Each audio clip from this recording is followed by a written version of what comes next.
Joining me now, Erin Burnett, anchor of Erin Burnett Out Front. Uncle Buzz is something else. He's great. Yeah. He's a really great man. Yeah. So your dad had thought about it. I don't know if he had started the attempt to trace your ancestry, but never really got around to doing it or finishing it. Do you think that you would have done this had we not done this at CNN? You know, I don't know. I've always been very proud to be Scotch-Irish. I've even talked to my sisters about, well, you know, we must have relatives that are pretty closely related to us living in Scotland and Ireland.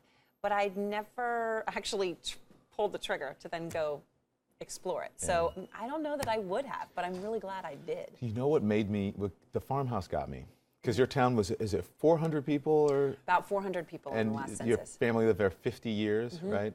Why did they decide to move? That must have been tough. I mean, they love that farm, and it's a real part of their identity and who they are, and a part of all of who we are. And my sisters, there's 3 of us, as we were growing up. But you know, it gets to the point where they're older now, but actually they're now living with one of my sisters. So it's a pretty special thing that they're all together now too. So your family was forced to immigrate to Canada from Isle of Skye, I'm so soon, of Skye, Scotland. Why is that?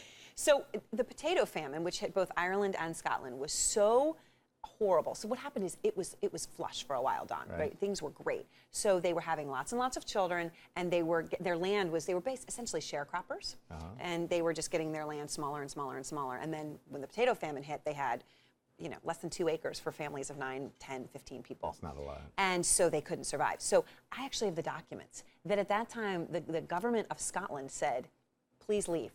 And the way they described the conditions, they said this is going to be mass starvation and mass death.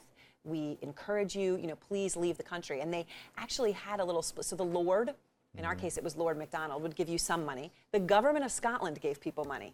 And they said, and you can just basically borrow the rest and pay it back when you get there. Yeah. Get out of here. Yeah. And my family tried to go to Australia and didn't succeed, and they ended up settling for Prince Edward Island, Canada. A lot of stuff to talk about, but I really enjoyed it. Well, thank you so much for having me on to talk about it, Don. Thank you. Thank you.